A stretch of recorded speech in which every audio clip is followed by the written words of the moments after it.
Bien, buenos días a todos los que no me conocen. Yo me llamo Mauricio Rivera y la misericordia de Dios me tiene acá, alabando al Señor, cantándole cánticos hermosos y hoy predicando su hermosa palabra. Hermanos, si ya vieron el título, este es un tema que el Espíritu Santo había puesto en mi alma, en mi espíritu, hace ya ratito, y pues todo es por medio de Él y para Él, y hoy venimos acá a brindarles esta palabra, y le pusimos como título La promesa de un corazón nuevo. Si quieren pueden sacar sus Biblias para que vayan leyendo conmigo. Vamos a leer el versículo principal de donde vamos a desarrollar nuestra prédica, ¿ok? Esto está en Ezequiel 36, 26. Y si no la tienen, no se preocupen, vamos a ponerla aquí en la pantalla. Dice: les daré un nuevo corazón y derramaré un espíritu nuevo entre ustedes. Quitaré ese corazón de piedra que ahora tienen y les pondré un corazón de carne. Hermanos, a partir de esto vamos a desarrollar nuestra prédica, pero quiero que hagamos una pausa en la parte donde dice que tenemos un corazón de piedra y que va a ser convertido a un corazón de carne. Esta es una promesa hermosa que nos brinda el Señor, y quiero que veamos esta imagen, que es algo que es parte de la pausa principal. En cuanto nosotros decimos que en la Biblia se habla de corazón, ¿verdad? Pero la Biblia se refiere a corazón como el centro de la vida, como el origen de los pensamientos y de las acciones de una persona que está viva, obviamente.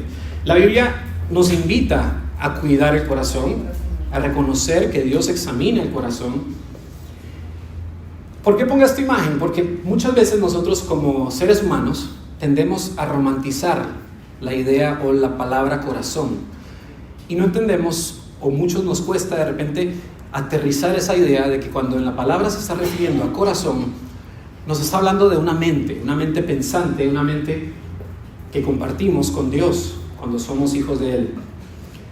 Y las Escrituras hacen énfasis a esto, a que es nuestra mente, nuestro cerebro, nuestro centro de mando.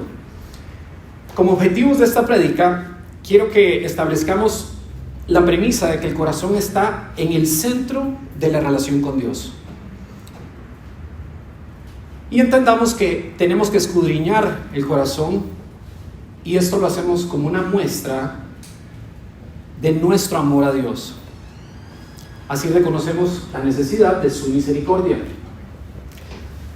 También es importante que reconozcamos como siguiente objetivo que tenemos una naturaleza caída y que tenemos una inhabilidad para arreglarnos nosotros mismos. Tampoco podemos arreglar a otros como muchos pensamos, ¿verdad? Yo como médico de repente intento arreglar a otras personas, pero no, el que lo hace todo es Dios. Y también es importante que podamos reconocer la terminología bíblica de cómo esto que hablábamos anteriormente de la palabra corazón, que es un concepto central que no solo involucra las emociones, sino también los pensamientos, el razonamiento y la percepción de cada uno de nosotros. Veamos esta palabra en Mateo: bienaventurados los de limpio corazón, porque ellos verán a Dios. Cuando aquí leemos bienaventurados los de limpio corazón, no está hablando de las personas que no tienen aterosclerosis o que no tienen grasa o que no tienen, ¿verdad? Todas estas cosas hacen referencia a buenas intenciones. Si nosotros vamos a la definición de la palabra, como sabemos, el Antiguo Testamento la mayoría está en hebreo y la parte del Segundo Testamento está en griego. Entonces, si nosotros vemos la palabra corazón, en hebreo se escribe así, lev. Sin embargo, en la parte de griego se escribe cardia o cardía, ¿ok? Y en la parte del griego ellos lo definen como una fuente de vida física y espiritual. O sea, ellos están hablando de un ser completamente interno, algo que está dentro de nosotros, que puesto por Dios tenemos la responsabilidad de cuidarlo, tenemos la responsabilidad de usarlo de una forma correcta y saber que necesitamos de él para hacer todo esto. Existen diversas formas de combinación de la palabra lev, que es la parte del hebreo de la palabra corazón. Veamos esta. Si nosotros vemos yashar lev, significa sinceridad. Si nosotros vemos esta palabra que es kasha lev, ¿okay? Kasha lev es un corazón duro, o sea, está refiriéndose a una persona obstinada, que tiene un corazón duro. Si vemos esta palabra geva lev, habla de un corazón elevado, o sea, una persona que es arrogante. Y si vemos esta, lev va lev es un doble corazón, o sea, una persona deshonesta, con un corazón doble, un corazón que es aparentemente bueno, pero también que tiene malas intenciones. Por último, veamos esto, amitz lev. Esto habla de un corazón poderoso, o sea, una persona valiente. Si vemos todas estas características que hablé ahorita, son características dentro de la persona, inherentes a que el cerebro es el que está desarrollando estas cosas, obviamente por medio de otros factores que más adelante vamos a ver en la prédica. La palabra en Romanos 12:2 dice: no os conforméis a este siglo, sino transformados por medio de la renovación de vuestro entendimiento. Cuando habla y dice renovar el entendimiento, podríamos entender que es una forma de pensar, una forma de analizar, de razonar. Y esto tiene que ser cambiado. Sí o sí, tiene que cambiar. No hay opción. ¿Quién hace esto? Únicamente Dios, por medio de su Espíritu Santo. Veamos también la palabra en Proverbios. Dice: hijo mío, si recibiereis mis palabras y mis mandamientos guardares dentro de ti, haciendo estar atento tu oído a la sabiduría, si inclinares tu corazón a la prudencia, si clamares a la inteligencia. Hermanos, la verdadera sabiduría comienza en el corazón, en el corazón. Ahora, Salomón tuvo un sueño donde el Señor le dijo: pida lo que quieres, ¿verdad? Y yo te lo daré. Y vean ustedes qué impresionante la respuesta de Salomón.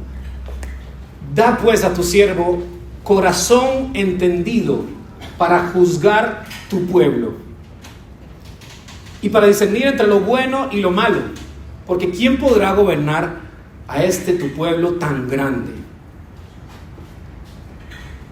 Salomón, en el momento que pidió sabiduría, probablemente ya la estaba recibiendo en ese momento, y cuando escribió esto también. Entonces, esto es parte de lo que queremos que ustedes se lleven el día de hoy, y que vayamos modificando esa parte romántica que hablamos cuando decimos la palabra corazón. O sea, la palabra corazón no tiene una definición romántica, no tiene una definición filosófica, ni tampoco literaria cuando es mencionada en la Biblia. Sino que, como dijimos anteriormente, apunta a ese centro de control que se encarga de codificar pensamientos, codificar comportamientos y de analizar situaciones vitales de juicio. Imagínense que en la Biblia se menciona casi 1000 veces la palabra corazón.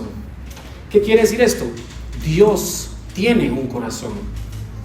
Y la idea del corazón de Dios es una expresión muy rica en su significado. ¿Por qué? Porque abarca el amor, la compasión, el deseo de la relación que Dios tiene de estar con nosotros, de estar con la humanidad. De esa manera nos ama tanto, tanto.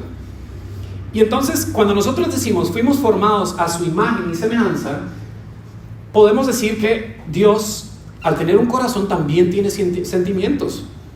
Así que, hermanos, los sentimientos no son malos. Podemos sentirnos tristes, podemos sentirnos frustrados, podemos sentirnos contentos, gozosos. Sin embargo, lo principal es qué vamos a hacer cuando ese sentimiento no podemos definir de quién viene. ¿Sí? Por ejemplo, la felicidad que causan ciertas cosas, la felicidad que causa el dinero. Para nadie es una mentira que tener muchos ceros en la cuenta de repente da cierta confianza, una falsa confianza. Esta felicidad, esta confianza no viene de Dios. Entonces, veamos la palabra en Hechos donde dice: Quitado este, les levantó por rey a David, de quien dio también testimonio diciéndole: he hallado a David, hijo de Isaí, varón conforme a mi corazón. Dios tiene un corazón, quien hará todo lo que yo quiero. Veamos también la palabra en Samuel. La palabra en Samuel también nos confirma que Dios tiene un corazón, donde dice: y yo me suscitaré al sacerdote fiel, que haga conforme a mi corazón y a mi alma, y yo le edificaré casa firme, y andará delante de mí ungido todos los días. Hermanos, cuando nosotros hablamos del Espíritu Santo, sabemos que el Espíritu Santo puede ser contristado. Él se puede sentir triste por las cosas que a veces hacemos. El corazón de Dios siente esto. Y por eso veamos también la palabra en Jeremías, donde dice: y os daré pastores según mi corazón, que os apacienten con ciencia y con inteligencia. Ahora, es importantísimo que establezcamos esto. El corazón de Dios no es como nuestro corazón. Es completamente diferente. ¿Por qué? Porque nosotros tenemos un corazón donde la palabra más adelante vamos a ver que dice que salen cosas malas. ¿Sí? Del corazón de Dios jamás puede suceder esto. Inclusive, el corazón humano es catalogado como malvado, es traidor, es engañoso. Y nosotros, como imitadores de Cristo, tenemos que entender esa latencia de maldad. Ahora, con esto no les quiero decir que se vayan hoy con una idea de que ¿qué vamos a hacer por Dios si tenemos esa prédica? No, hermanos, tenemos un Salvador. Tenemos un Rey de Reyes que nos dio la victoria y que prometió, como dijimos en el versículo principal, que nos va a dar un corazón nuevo. Amén. Ahora, si nosotros ya entendemos que tenemos un corazón completamente distinto al de Dios, pero también entendimos que Él nos va a dar un corazón, tenemos que permitirle a Él que por medio de su Espíritu Santo entre en nosotros, que inicie ese proceso de transformación y que lo haga de una forma permanente. ¿Por qué? Porque si nosotros sabemos de personas que de repente uno dice: bueno, es que están apartados. Ok, vamos a orar por esas personas, pero nosotros no queremos eso. Nosotros no podemos normalizar que una persona se vaya de repente de la iglesia y regrese. ¿Sí? ¿Por qué? Porque queremos que este cambio, esta transformación sea permanente, que sea firme, que sea sobre la roca que es Cristo. Amén. Y tenemos que entender que todas estas cosas que de repente hay en nuestro corazón, Dios ya las sabe. Dios no puede ser engañado. Veamos la palabra aquí en el Salmo 139. No me llega aún la palabra a la lengua cuando tú, Señor, ya la sabes toda. Entonces, ¿qué es lo que nosotros decimos? Dios conoce todos nuestros secretos, conoce todos nuestros corazones. Él, inclusive Jesús señala la condición caída de nuestros corazones en Marcos 7, donde dice: porque dentro del corazón de los hombres salen los malos pensamientos. O sea, mis hermanos, yo los amo a todos en Cristo, pero todos, absolutamente todos, tenemos un problema cardíaco. Esa es la verdad. Esa es la verdad. Tenemos un problema cardíaco, pero la principal razón de la que estamos aquí es que sabemos que este corazón puede ser cambiado, que va a ser cambiado por medio de su palabra, por medio de la relación constante con Él. En Ezequiel nos recuerda también que el cambio de corazón es esencial en nuestro caminar con Dios. Hermanos, Dios nos va a dar un corazón. Ya depende de cada uno de nosotros qué va a hacer cuando reciba ese corazón nuevo. Cómo lo va a cultivar, cómo lo va a cuidar, cómo lo va a alimentar. Todo es muy relativo allá afuera en el mundo, porque dicen que Dios es amor. Y cuando hablamos de amor, todos hacemos así, un corazoncito, ¿verdad? Pero aquí las cosas cambian, las cosas son distintas, porque cuando nosotros experimentamos el corazón nuevo que Dios nos da, podemos experimentar su compasión, su amor, su misericordia, cómo nos va transformando, transforma vidas, transforma relaciones.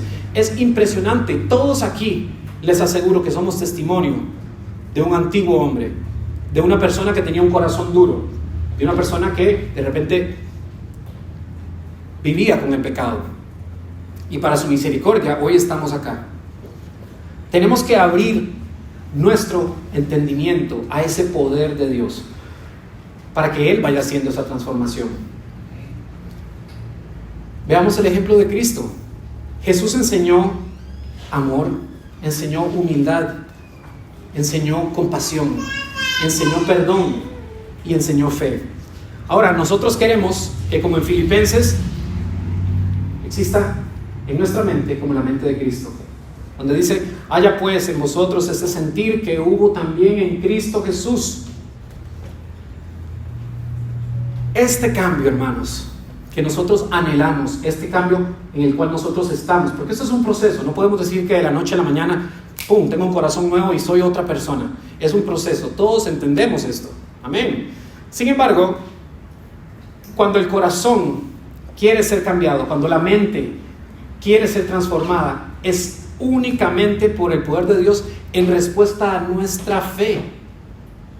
La palabra dice que sin fe es imposible agradarle. Entonces, hermanos, cuando Dios nos da un corazón, nos llenamos de fuerza, nos llenamos de fe, nos llenamos de gozo, y es importante que entendamos, Dios nos da este corazón, pero Él lo va a poner a prueba. ¿Sí? La palabra de Dios dice también en el Salmo 17, se los voy a leer: tú has probado mi corazón, me has visitado de noche, me has puesto a prueba, y nada inicuo hallaste. He resuelto que mi boca no haga transgresión. Hermoso, ¿no? Llegar a ese momento en que uno diga: Dios, examinaste mi corazón y no encontraste nada malo, y me encontraste haciendo lo que tú querías cuando fui examinado. Veamos la palabra también en Deuteronomio: y te acordarás de todo el camino por donde te ha traído Jehová tu Dios, y estos 40 años en el desierto, para probarte, para saber lo que había en tu corazón, si habías de guardar o no sus mandamientos. Hermanos, cuando Dios nos da un corazón, lo pone a prueba, pero también, parte importantísima, Él llena nuestro corazón de sabiduría, lo llena de ideas nuevas, lo llena de nuevos deseos, hermanos. Vea, si nosotros vemos acá en Nehemías, dice Dios: entonces puso Dios en mi corazón que reuniese a los nobles oficiales y al pueblo para que fuesen empadronados según sus genealogías. Todo conforme a lo que Dios quiere. Veamos la palabra en Primera de Reyes: toda la tierra procuraba ver la cara de Salomón para oír la sabiduría que Dios había puesto en su corazón. De nuevo, hacemos énfasis: la gente no iba a escuchar el corazón de Salomón, literal. Ellos querían escuchar lo que iba a salir de su boca, que venía de su mente, que venía de arriba. Entonces, veamos la palabra en 2 de Corintios: pero gracias a Dios que puso en el corazón de Tito la misma solicitud por vosotros. Ahora, habiendo dicho todo esto, hermanos, nos hacemos esta pregunta: ¿cómo renuevo yo mi corazón? Si nosotros hablamos un poquito de la palabra renovar, se refiere a hacer algo como nuevo, a hacer algo desde cero, a hacerlo desde su primer estado. Entonces, la pregunta sería: ¿qué es lo que tenemos que renovar? Y la palabra dice que tenemos que renovar el espíritu y el entendimiento. Esto es importantísimo, y yo creo que en prédicas pasadas hemos venido hablando de la transformación, de la renovación, y vamos a seguir insistiendo en que hay que hacer un resumen de los pensamientos que tenemos todos los días. Si pudiéramos anotarlos en una libreta, sería genial. ¿Por qué? Porque es importante que nosotros evaluemos qué es lo que le estamos dando de comer a nuestro corazón, a nuestro entendimiento. ¿Qué es lo que estamos consumiendo? Redes sociales. ¿Qué tipo de música estamos escuchando? ¿Qué tipo de entretenimiento es el que tenemos? Todas estas cosas están alineadas con Cristo. Esto es súper importante. Hacer ese inventario es una necesidad de nosotros como cristianos. También es importante que nosotros encontremos una forma de desintoxicarnos de estos pensamientos del mundo, porque para nadie es mentira que si uno se descuida, eventualmente estás como por allá más que acá. Entonces, ¿qué es lo que podemos hacer nosotros? Encontrar estos pensamientos que no son de Dios, presentarlos a Él y decir: Dios, quiero reemplazar estos pensamientos con tu verdad. Quiero que me ayudes a reconocer estos pensamientos, que me ayudes a reconocer de dónde vienen, quién me los está mandando, ¿verdad? Porque a veces hay pensamientos que uno dice: ¿será de allá o de acá? Eso es importante, hermanos, y a todos nos pasa en este caminar, ¿sí? Que de repente vienen pensamientos, pero conforme nosotros vayamos teniendo esa comunión constante con el Espíritu Santo, vamos a ir poco a poco reconociendo la voz del Creador, reconociendo que esto es lo que nos está diciendo Dios, y no es por aquí cualquier bichillo que haya sido enviado para engañarme, para tratar de venir a robar, matar o destruir. Es lo que dice Efesios: en cambio, dejen que el Espíritu les renueve los pensamientos y las actitudes. Ahora, si reconocemos esta importancia de la renovación espiritual, de la renovación como cristianos, esto es importantísimo para nuestro caminar, número uno, para nuestro crecimiento espiritual y para la santificación. Cuando nosotros no vigilamos los pensamientos, las emociones, nos convertimos en unas mentes entenebrecidas. Y más adelante vamos a ver qué es lo que es esto. Pero si nosotros hacemos esto y nos damos cuenta, ¿qué es lo que hacemos cuando surge la ira? ¿Qué hacemos cuando surge el temor? ¿Qué hacemos cuando surge la envidia? ¿Qué hacemos con esos pensamientos? No podemos simplemente decir: bueno, la palabra dice que vamos a tener aflicción, ni modo, ¿verdad? No, yo tomo ese pensamiento que está diciendo: Mauricio, sos un perdedor. Mauricio, no te estás santificando. Mauricio, estás haciendo las cosas pésimo, no sos digno. Tenemos que reconocer que esas cosas no vienen de Dios. Son pensamientos de engaño. ¿Para qué? Para convertirnos en víctimas y últimamente esclavos de esos pensamientos. Es importantísimo, hermanos, la parte de la congregación. Gloria a Dios por todos ustedes que están acá. ¿Por qué? Porque rodearnos de personas sabias, rodearnos de personas maduras que puedan entender y que nos puedan ayudar a caminar en fe y poder hacer este proceso de renovación es importantísimo. Hermanos, me acuerdo de una anécdota que contaba un pastor que decía que él hacía arcos y flechas y que él llegó a hacerlos de una forma muy profesional. Pero lo principal que él hizo fue empezar a juntarse con personas que hacían arcos y flechas, agarrar tips, agarrar secretos, agarrar cosas importantes para hacerlos de la mejor manera posible.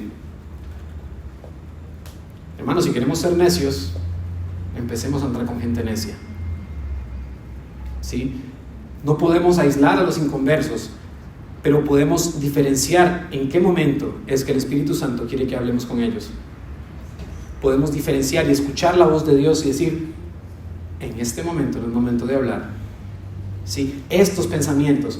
Entonces, hermanos, con esto que decimos, Dios está interesado muchísimo más en cambiar nuestra mente que en nuestras circunstancias. Perdón que se los diga, hermanos, si usted está pasando por un momento difícil, vamos a orar por usted y entendemos y los amamos en Cristo. Pero Dios está más interesado en que su mente sea transformada. ¿Por qué? Porque nosotros como seres humanos, muchas veces nuestras oraciones son: Señor, quítame el dolor. Señor, quítame este sufrimiento. Señor, quítame esta pena, ¿verdad? Señor, quítame la angustia, esta enfermedad. Quítame esta tristeza. Y muchas veces es: Dios, ¿qué quieres trabajar conmigo? ¿Qué quieres cambiar de mi mente? ¿Qué estoy analizando de una forma incorrecta? Porque, hermanos, muchas veces, aún como conocedores de la palabra, decimos: no, pero Dios quiere esto. Yo lo estoy haciendo así porque Dios quiere. Pero nos estamos haciendo la vista gorda. Porque Dios lo que quiere es cambiar tu mentalidad antes de sacarte del proceso. ¿Por qué? Porque si tu mente no es transformada en ese proceso, hermano, vas a volver a pasar por ese proceso o por algún otro proceso. porque Dios esto es lo que quiere. Es importantísimo que aprendamos también, guiados por el Espíritu Santo, y pidamos al Señor que administremos nuestra mente de una forma adecuada. ¿Por qué? Porque si nosotros no aprendemos a administrar nuestros pensamientos, administrar las cosas que llegan, es muy difícil que exista esa transformación. ¿Por qué? Porque pensamientos, ideas, vienen todo el día. La tentación no descansa, hermanos. Inclusive cuando estamos dormidos, hay sueños que pueden venir de Satanás. ¿Sí? Y que ustedes se levanten y digan, a ver, ¿cómo interpreto este sueño? Voy a llamar al pastor para decirle, y ese sueño no era de Dios. Entonces, eso es importante. Por eso la oración antes de dormir, Señor, guarda mi mente, guarda mi descansar, mi levantar. Pero entonces nosotros tenemos que entender que nosotros tenemos que administrar. ¿Y por qué es importante administrar nuestra mente? Porque nosotros vamos a ser resultado de lo que abunde acá. Vean ustedes lo que dice aquí la palabra en Proverbios 4, 23 al 26. Sobre toda cosa guardada, guarda tu corazón, porque de él mana la vida. Hermanos, los pensamientos que tenemos cada uno de nosotros van a controlar nuestra vida. Si nosotros tenemos todo el día pensamientos de tristeza, pensamientos de muerte, probablemente vas a ser una persona triste, metida en un cuarto oscuro y no quiere ver a nadie, no quiere convivir, no quiere orar, no quiere leer la palabra. Nosotros tenemos que ser dueños de esos pensamientos y echarlos al lago de fuego. ¿Sí? Cuando nosotros aceptamos pensamientos negativos en nuestra vida, estos pensamientos empiezan a controlarnos. ¿Sí? Hay personas que dicen, no, es que yo no paro de llorar. Bueno, pero hay que ver por qué. Sí, la tristeza está bien, pero no puedes estancarte 1 año, 2 años en tristeza. Esto definitivamente no viene de Dios. Veamos la palabra en Romanos. Porque según el hombre interior me deleito en la ley de Dios, pero veo otra ley en mis miembros que se rebela contra la ley de mi mente y me lleva cautivo a la ley del pecado que está en mis miembros. Hermanos, nuestra mente es el campo de batalla para el pecado. Hermanos, toda tentación sucede aquí arriba. Toda idea llega y aquí depende de nosotros si le damos cabida. Pueden pasar, pueden volar por alto, pero aquí no aterrizan. Yo las reconozco cuando pasan, pero aquí no aterrizan. Aquí no se queda un pensamiento de miedo de que mi esposa se muera. No, sigue y pasa de lejos en el nombre de Jesús, ¿verdad? Entonces, cuando nosotros vemos también aquí, vean, aquí en Romanos dice, porque el ocuparse de la carne es muerte, pero el ocuparse del Espíritu es vida y paz. Hermanos, cuando nuestra mente es transformada, es cuando entendemos esa paz que sobrepasa absolutamente todo entendimiento. Paz en la tormenta, paz en la enfermedad, gozo en las pruebas. Es difícil, y lo sé, pero sí se puede con el Espíritu Santo. Ahora, cuando queremos relacionar este corazón, esta mente con el comportamiento, es importante que entendamos que la Biblia dice que el comportamiento de una persona es una expresión de lo que hay en el corazón. Vamos de nuevo a la palabra corazón. Nuestro comportamiento está regido por diferentes espacios aquí arriba en nuestro cerebro. Por ejemplo, veamos la palabra en Marcos 7, donde dice, porque dentro del corazón de los hombres salen los malos pensamientos, adulterios, fornicaciones, homicidios, hurtos, avaricias, las maldades, el engaño, la lascivia, la envidia. Todas estas cosas salen de nuestro corazón. Por tanto, nuestra disciplina debe abordar todas estas actitudes que pueden estar en nuestra mente. Y si nosotros vemos, existen 3 tipos de mentes. Está la mente de Dios, es la más importante. Está la mente del hombre, pero también está la mente de Satanás. Por eso, hermanos, nosotros tenemos que reconocer esta pasada manera de vivir. ¿Ok? ¿Por qué? Porque vean el versículo en Efesios donde dice: en cuanto a la pasada manera de vivir, despojaos del viejo hombre que está viciado conforme a los deseos engañosos y renovados en el espíritu de vuestra mente. Aquí en este pasaje recomiendan que tenemos que despojarnos de esa vieja naturaleza y de renovarnos en el espíritu de nuestra mente, de nuestro entendimiento. Necesitamos realizar ese inventario, hermanos, ese inventario de pensamientos, ese inventario de voces que podemos escuchar. Cuando el corazón está en la mente y Dios entra de esta manera, encontramos una plenitud en los lugares donde hay sequía. Encontramos caminos donde no había caminos. Encontramos puertas donde había una ventana muy elevada. Encontramos ese gozo, esa paz, cuando nuestra mente es completamente renovada. Hermanos, y vamos de nuevo, vean aquí esto en Ezequiel 38:10. Así ha dicho Jehová el Señor: en aquel día subirán palabras en tu corazón y concebirás mal pensamiento. Si el corazón fuera el director de los pensamientos, diría: bajarán palabras al corazón, ¿no? Conociéndonos nosotros como nuestra anatomía. Pero más bien dice: subirán palabras en tu corazón. Entonces, de nuevo, aquí dejando claro que esta palabra, hace referencia a nuestra mente, nuestro razonamiento, nuestra lógica, nuestra perspectiva, que está siendo invadida por muchos pensamientos. Entonces, nosotros como seguidores de Cristo tenemos que entender. Aquí el secreto de la palabra es entender. Y pidamos entendimiento. ¿Para qué? Para que podamos entender este principio y que entendamos que el corazón de piedra que fue quitado viene a sustituir. ¿Ok? Va a ser sustituido por ese corazón de carne. Ese corazón que es una manera en la que Dios va a empezar a trabajar, a continuar trabajando, y que dice la palabra que terminará su obra.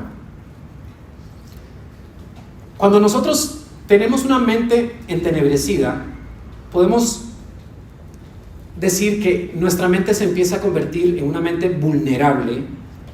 O sea, en otras palabras, y aunque suene muy feo, es una mente espiritualmente inútil. ¿Qué pasa con esto?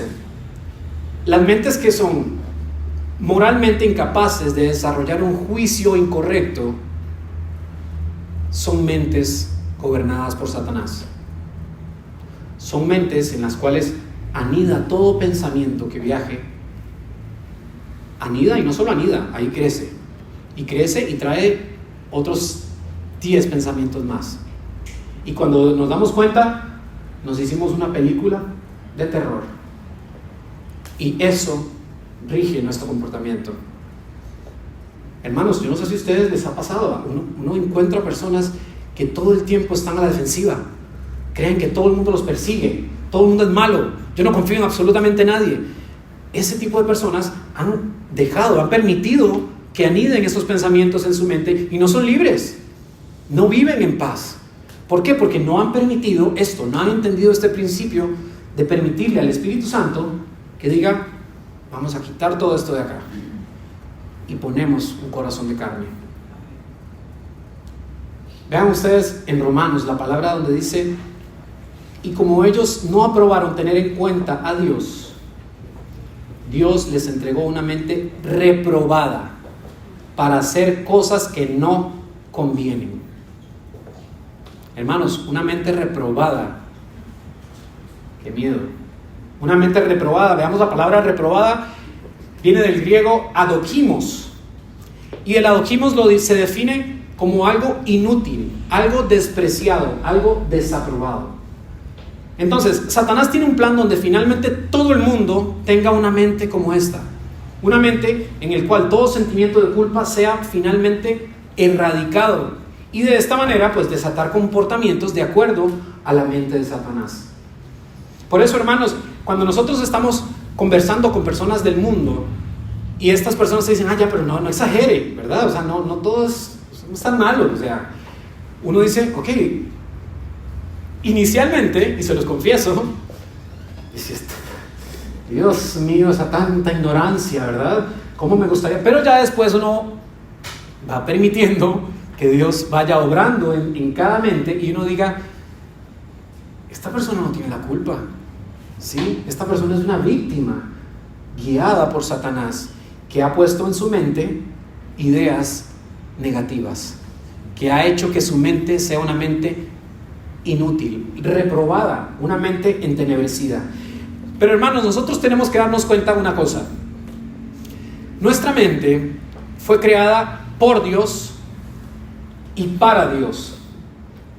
En el diseño original, en la mente de Adán y Eva, únicamente había espacio para Dios. Solamente había espacio para Dios.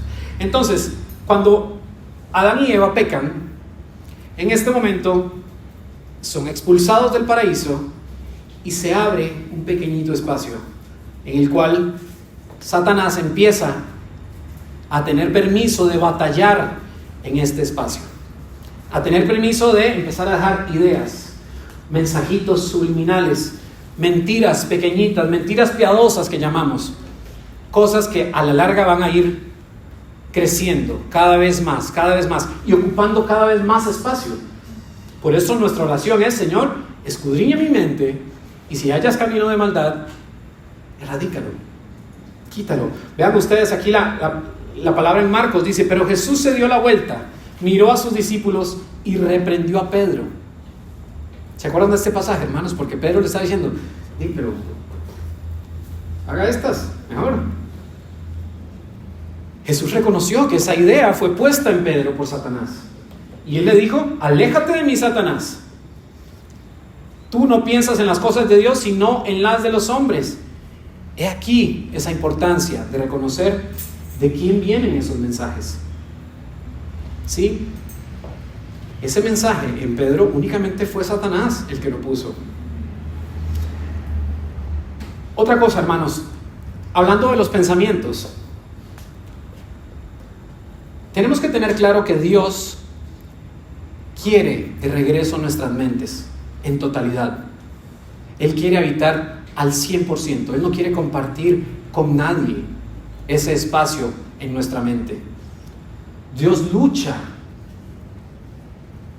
con las tinieblas detrás de nuestra mente. Como les dije, hermanos, en el Salmo 139, examíname, oh Dios, y conoce mi corazón. ¿Qué pasa con esto, hermanos? Esta es una manera más, entre tantas sabidas, en que Dios demuestra su infinito amor por nosotros. Esa lucha que Él hace cada día, porque tenemos que pedir cada día: Señor, renueva mi mente, Señor, límpiame, Señor, perdóname. Esto no es algo que se hace una vez, hermanos. Esto hay que hacerlo todos los días. Ayúdame, Señor, a caminar de acuerdo a tus estatutos. Sea usted el que le diga: Señor, quiero que mi mente funcione como tu mente, quiero que mis pensamientos sean tus pensamientos. De esa forma poder darnos cuenta quién es el que está ganando la batalla aquí arriba. Hermanos, muchas veces cometemos el error de coquetear con pecados. Coqueteamos con pecados de fornicación, de envidia, de chisme, de mentira, de lujuria. Hermanos, no podemos darnos ese lujo. Nosotros no podemos ponernos en el tú a tú con el enemigo, que lleva miles de años perfeccionando una técnica de engaño, artes de mentira. ¿Por qué? Porque los pensamientos que va a poner Satanás son pensamientos que él ha venido manufacturando a lo largo de muchos años. Miedo, que nos llevan a matar. Mentira, que nos lleva a robar. Mediocridad, que nos lleva a destruir. Todos estos pensamientos transforman nuestra mente. Y hermanos, una mente entenebrecida es una mente que no tiene ojos para ver las cosas de Dios. no reconocemos la voz de Dios y por ende no vamos a hacer su voluntad.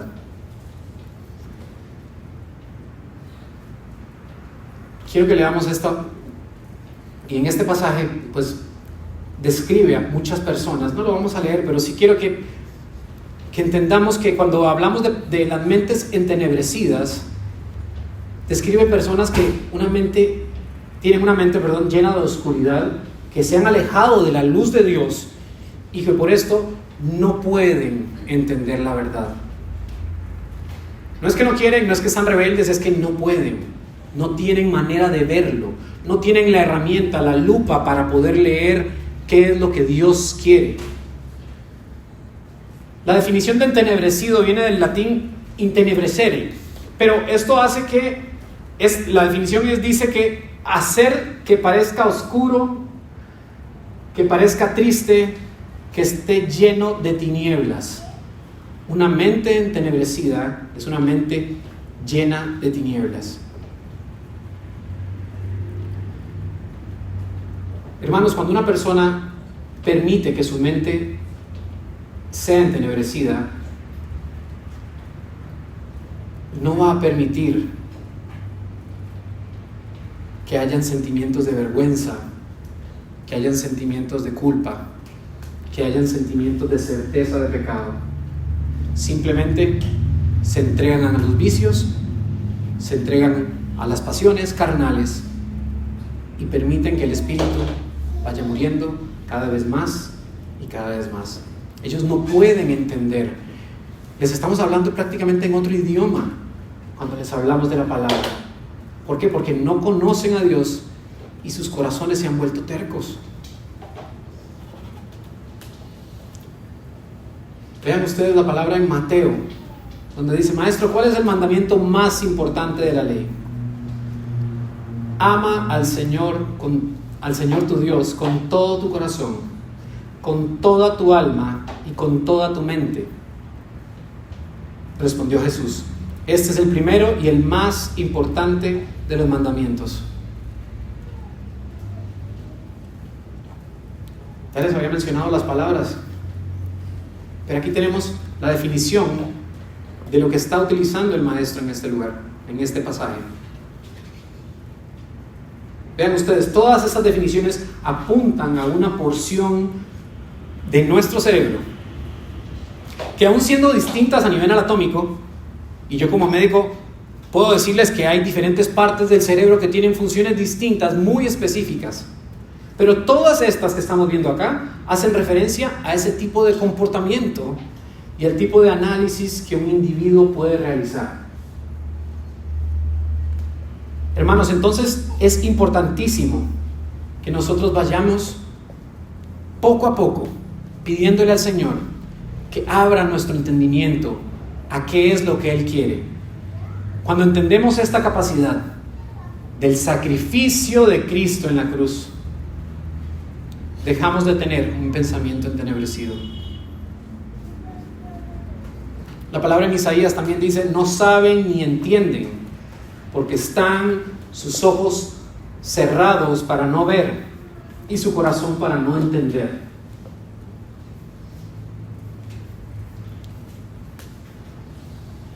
En 2 Corintios también menciona y dice: pero el entendimiento de ellos se embotó, porque hasta el día de hoy, cuando leen el antiguo pacto, les queda el mismo velo no descubierto, el cual por Cristo es quitado.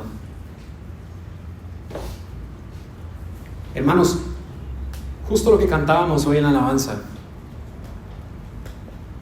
ese velo se quitó.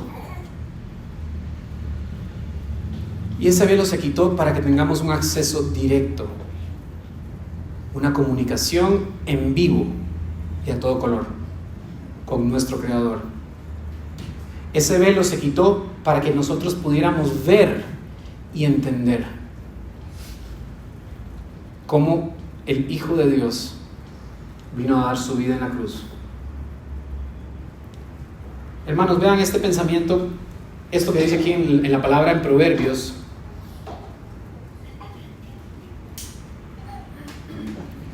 Donde dice: el agua refleja el rostro y el corazón refleja las personas.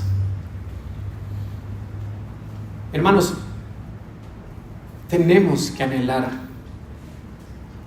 a una iglesia llena de personas que no solo son de Cristo, sino que viven para Él, ¿sí?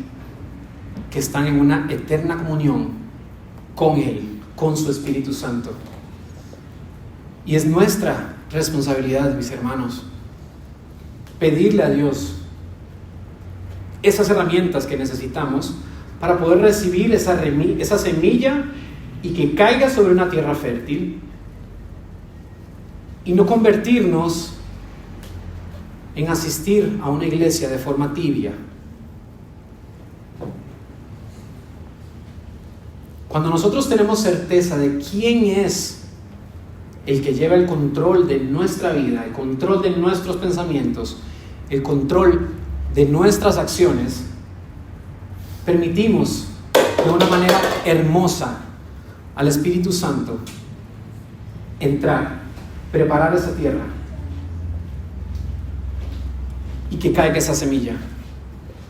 No podemos dar cabida ni una milésima a que entren pensamientos que no sean de Dios, a que entren pensamientos que quieran venir a convencernos de mentiras que a lo largo van a empezar a controlar nuestra vida. Hermanos, ya Cristo ganó la batalla. La victoria es de Jesús y sabemos que somos coherederos con Cristo en esa victoria. Quiero terminar con este pensamiento, esta parte de la Biblia que me pareció hermosa. Y esta es otra promesa de parte de Dios para el rey de Judá en este momento, para Josías. Porque dice la palabra aquí: mas al rey Josías, que os ha enviado a consultar a Jehová, así le diréis. Y esta es la respuesta que Dios le da. Vean ustedes qué hermoso. He aquí, yo te recogeré con tus padres y serás recogido a tu sepulcro en paz, y tus ojos no verán todo el mal que yo traigo sobre este lugar y sobre los moradores de él. Hermanos, Dios conoce nuestros corazones. Dios conoce cada lágrima que hemos derramado clamando a Él con corazones contritos y humillados. Dios no se hace de la vista gorda en estos momentos. Hermanos, cuando nos humillamos ante Él, Él alza su rostro. Él permite que su rostro resplandezca sobre nosotros.